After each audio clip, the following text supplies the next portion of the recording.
أما بعد فأعوذ بالله من الشيطان الرجيم بسم الله الرحمن الرحيم قال تعالى زين للناس حب الشهوات من النساء والبنين صدق اللہ العظیم۔ سورہ آل عمران آیت نمبر 14، اس کے ایک چھوٹا سا ٹکڑا میں نے آپ کے سامنے تلاوت کیا ہے، اور اس آیت مبارکہ کے آغاز میں کچھ چیزوں کی فہرست بتائی گئی ہے کہ ان چیزوں کی محبت، اور فطرتاً ہر انسان ان باتوں سے، ان چیزوں سے محبت کرتا ہے۔ ان میں سے پہلی چیز جو ہے وہ عورتیں اور بیویاں ہیں، اور دوسرے نمبر پر بیٹوں کا اور اولاد کا ذکر ہوا ہے۔ اولاد کے بارے میں قرآن پاک نے جو مضامین بیان کیے ہیں وہ 3 اہم مضامین ہیں۔ سب سے پہلی حیثیت جو اولاد کی اللہ تعالیٰ نے بیان کی ہے وہ نعمت کی ہے، کہ اولاد جو ہے یہ ایک بہت بڑی نعمت ہے۔ اور دوسری حیثیت جو اولاد کی اللہ تعالیٰ نے بیان کی ہے وہ یہ ہے کہ اولاد جو ہے یہ تمہارے لیے سراپے امتحان ہے، سراپے فتنہ اور اختبار ہے۔ اور تیسری حیثیت جو اولاد کے اعتبار سے قرآن پاک نے بیان کی ہے کہ وہ یہ ہے کہ آپ کے اوپر آپ کی ذمہ داری ہے، آپ کی رسپانسبلٹی ہے کہ آپ اولاد کی اچھی تربیت کریں، نیک اولاد۔ اللہ تعالیٰ کی بہت عظیم الشان نعمت ہے جس کی تمنا تمام انبیاء علیہم السلام نے کی ہے۔ حضرت ابراہیم علیہ السلام نے اللہ تعالیٰ سے دعا کی رب ہب لی من الصالحین فبشرناہ بغلام حلیم، کہ اے میرے پروردگار مجھے نیکوکار بیٹا دے، تو ہم نے اس کو ایک بردبار بیٹے کی خوشخبری سنا دی۔ اسی طریقے سے حضرت زکریا علیہ السلام کی دعا بھی قرآن پاک میں مذکور ہے۔ انہوں نے اللہ تعالیٰ سے دعا کی رب ہب لی من لدنک ذریۃ طیبہ انک سمیع الدعاء، کہ اے میرے پروردگار مجھے خاص اپنے پاس سے نیک صالح اولاد عطا فرما، یقیناً تو دعاؤں کو سنتا ہے۔ اس دعا کے 2 فائدے ہیں، ایک تو یہ ہے کہ صالح اولاد اللہ تعالیٰ کی عطا ہے، غیر اللہ اور اللہ کے ماں سوا کسی کے اختیار میں نہیں ہے کہ وہ کسی کو اولاد دے یا کسی کی اولاد روک سکے۔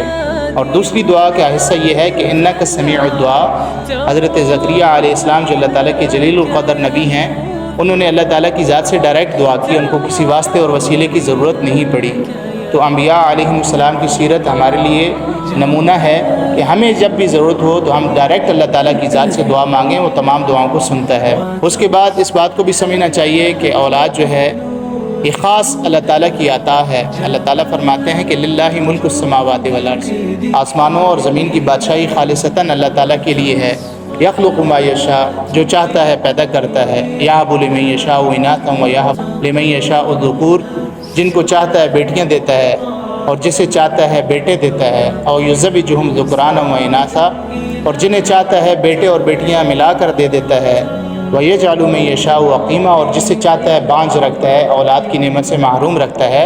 اِنَّهُ عَلِيمٌ قدیر، اللہ رب العزت کی ذات علم والی بھی ہے اور قدرت والی بھی ہے۔ اولاد جو ہے اس کا دوسرا پہلو، یہ تو ہو گیا ایک پہلو جس میں اللہ تعالیٰ نے اولاد کو نعمت کی حیثیت سے ذکر کیا ہے۔ دوسرا پہلو ہے امتحان کا، کہ اولاد جو ہے یہ سراپے امتحان ہے، اختبار ہے۔ اس امتحان میں بڑی بڑی قومیں فیل ہوئی ہیں، بڑے بڑے لوگ اس امتحان میں فیل ہوئے ہیں، اور بہت کم لوگوں کی تعداد ہے جو اس امتحان میں پاس ہوئی ہے۔ امتحان کس اعتبار سے ہے؟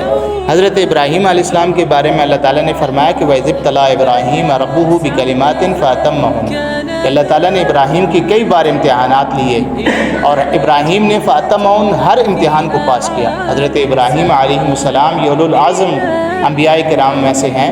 انہوں نے خواب میں دیکھا کہ اَرَىٰ فِي الْمَنَامِ أَنْ أَذْبَحُكَ، کہ میں خواب میں دیکھتا ہوں کہ تمہیں ذبح کر رہا ہوں، فَانْظُرْ مَاذَا تَرَىٰ، تمہارا کیا خیال ہے، تم کیا کہتے ہو؟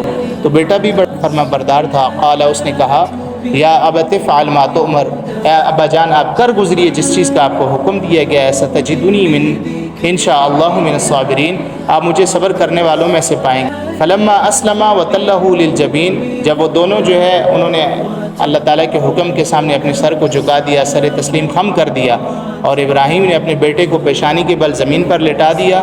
ونادیناہ، اس موقع پر ہم نے بلایا، اے یا ابراہیم، ہم نے آواز دی کہ اے ابراہیم، قد صدقت رؤیا، تم اس امتحان میں پاس ہو گئے، تم نے خواب کو سچا کر دکھایا ہے۔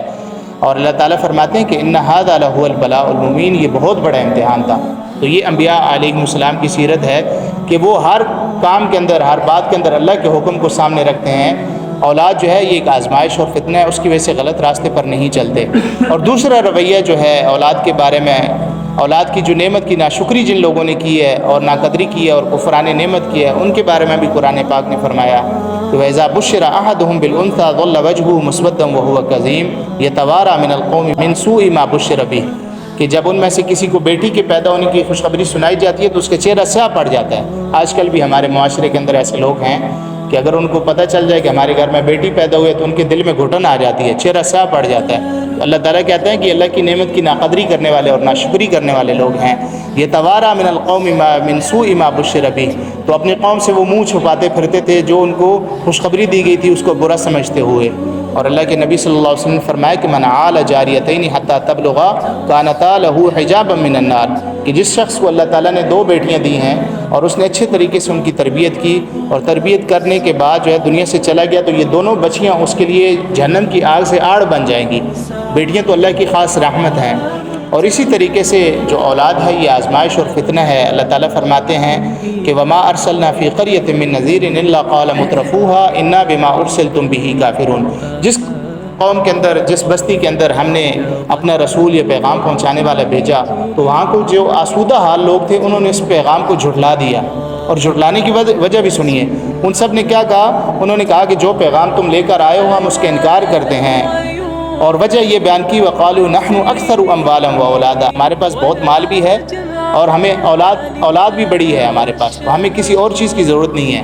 ان کے لیے مال و اولاد جو ہے یہ فتنہ بن گئی، آزمائش بن گئی، انہوں نے اللہ کے احکامات کو جھٹلا دیا اور تکذیب کر دی۔ وما نحن بمعذبین، اور ہمیں عذاب نہیں ہوگا۔ اللہ تعالیٰ نے فرمایا جواب دیتے ہوئے وما اموالکم ولا اولادکم باللتی تقربکم عندنا زلفا، یہ جو تمہارے پاس مال ہیں اور تمہاری اولاد ہے ہماری بارگاہ میں درجات کو بلند کرنے کا سبب نہیں ہے۔ الا من آمن وعمل صالحا، جو ہے درجہ بلند ہوتا ہے یا اس کی قدر ہوتی ہے کہ جو نیک عمل کرتا ہے اور ایمان لاتا ہے اور نیک عمل کرتا ہے۔ اسی طریقے سے اولاد کی وجہ سے انسان غلط راستے پہ چلتا ہے، رشوت لیتا ہے، حرام کھاتا ہے، دوسروں کو حق مارتا ہے، زیادتی کرتا ہے، اور اولاد کی وجہ سے بس اوقات انسان جو ہے وہ چوری اور ڈاکے اور فراڈ تک چلا جاتا ہے۔ تو یہ اللہ تعالیٰ کی طرف سے بہت بڑی آزمائش ہے۔ اولاد جو ہے یہ اللہ تعالیٰ کی طرف سے بہت بڑا امتحان ہے۔ اولاد کی تربیت کے بارے میں انشاءاللہ کل بیان ہوگا، تو اللہ تعالیٰ جو ہے ہمیں اولاد کی نعمت کی قدر کرنے کی توفیق عطا فرمائے، اور اس امتحان میں اللہ تعالیٰ کے احکامات پر ہمیں چلنے کی توفیق عطا فرمائے، اور فتنوں سے اور آزمائشوں سے ہماری حفاظت فرمائے۔